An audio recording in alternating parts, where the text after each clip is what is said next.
Hey, guess who's back, man, with you guys this weekend after a tremendous last Saturday at the house here. Something happened unexpectedly. But again, the genius is back with SBMboxing.com to talk a little bit about boxing. Before we go into this weekend's actual bouts, I just want to bring everyone back just a little bit to last Saturday's tremendous knockout. To me, lucky knockout. I'm sorry to say, Marquez fans, but lucky knockout.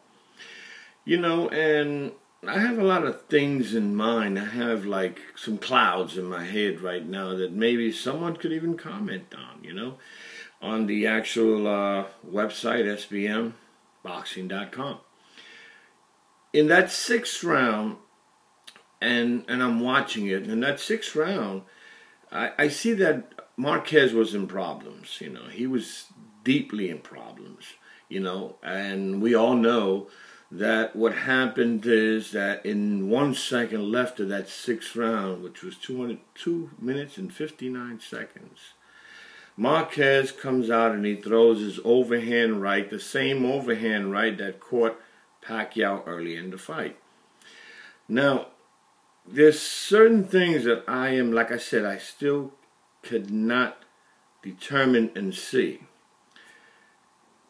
Was Marquez's mouthpiece out of his mouth in that sixth round? When he gasped for air, did the mouthpiece come out? Did the mouthpiece come out? If that mouthpiece came out in that sixth round, there's rules, I think, that govern a mouthpiece procedure in boxing.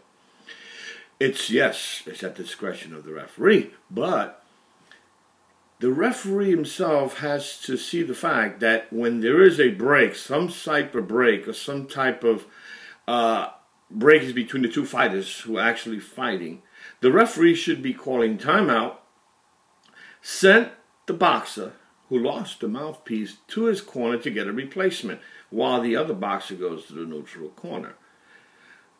Why wasn't that done? And there was some breakage in between if that mouthpiece came out. My belief is that he was instructed not to do so.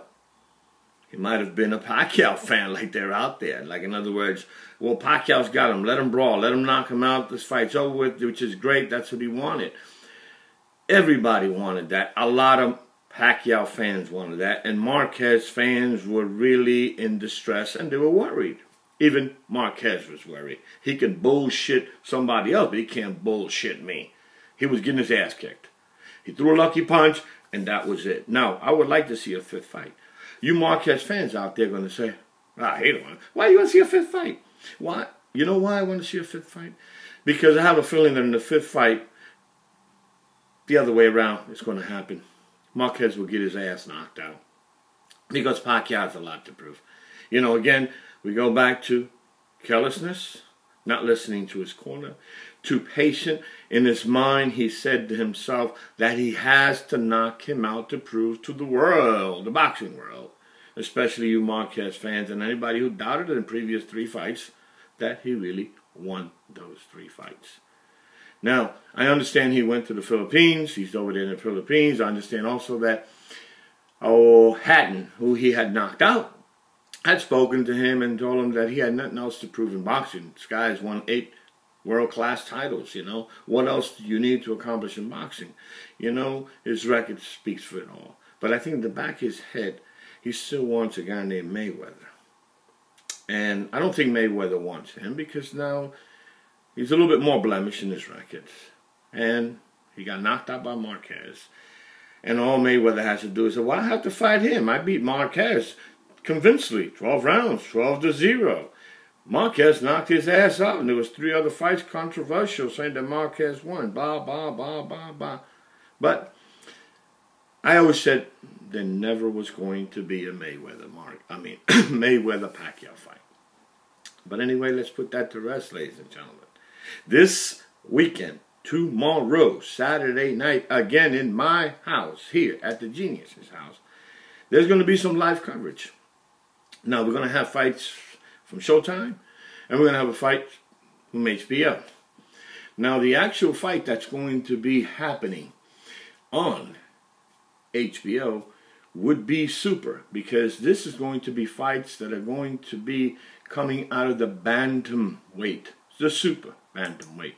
There's going to be a collision of two guys. Donaire, which is the actual flashy Filipino.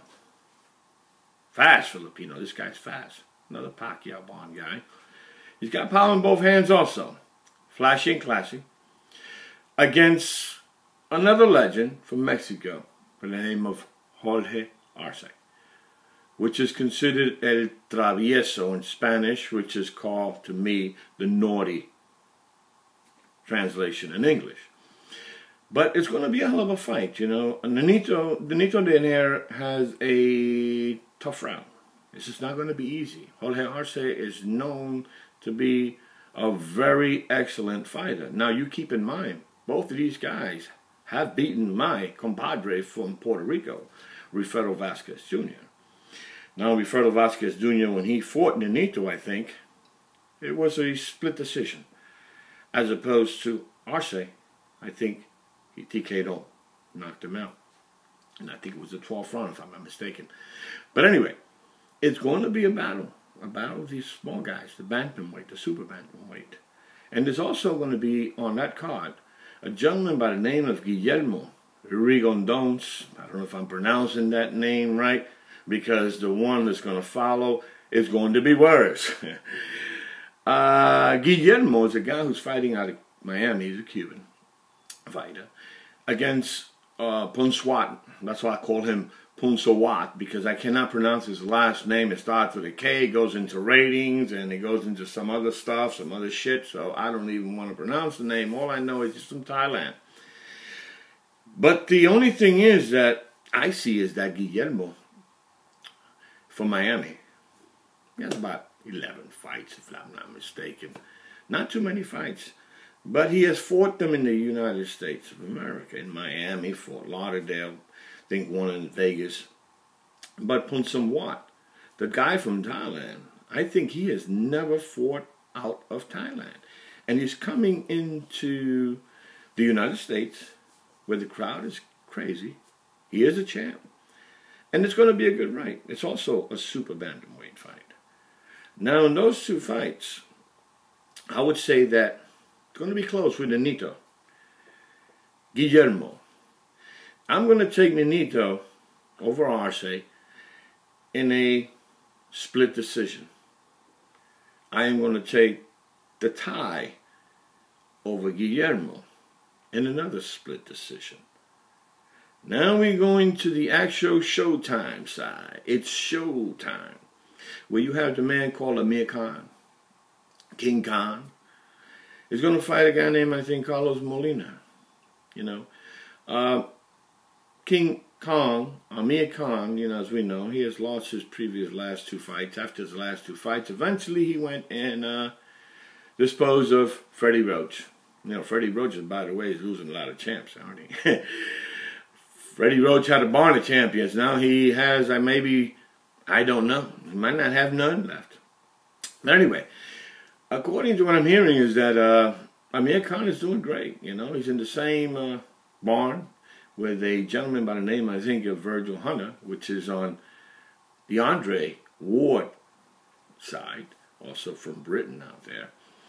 And he's looking good. He's looking to avenge his two losses, his previous two bouts. That he's considered that Freddie Roach had a lot to do with. But I say this, you know, I mean, a trainer can only train you how to box, you know. I mean, if you go out there, you're on your own now. You go out there and either you get your ass kicked or you kick somebody's ass.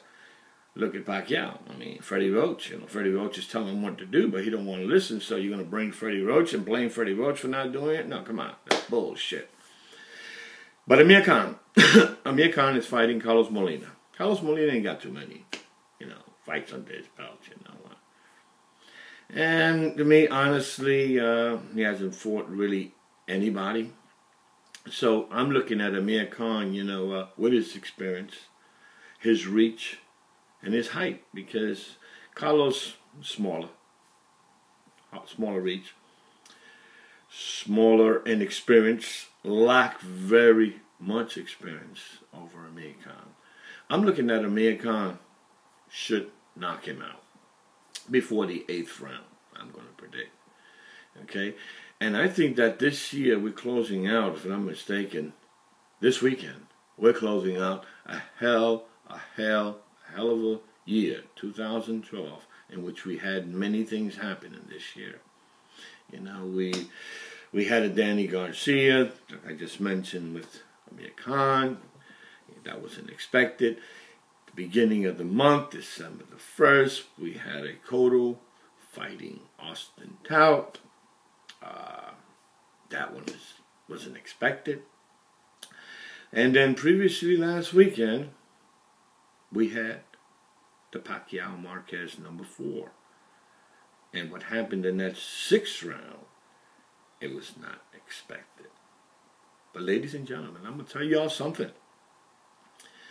The year 2013 is going to bring a lot of great things for the genius of boxing, for Wacky Yo No Sé, for Nelson the Godfather, and Kenny who hosts La Familia from SBM Boxing. And if you don't want to hear this shit, hey, don't listen. You know why? Because you don't want to know the fucking truth. So guess what? Merry Christmas to you all. Enjoy yourself tomorrow, because tomorrow again we have live coverage from the house. And guess what? Again, I am not a fan. I am an analyst of boxing. The best, the genius. Good night.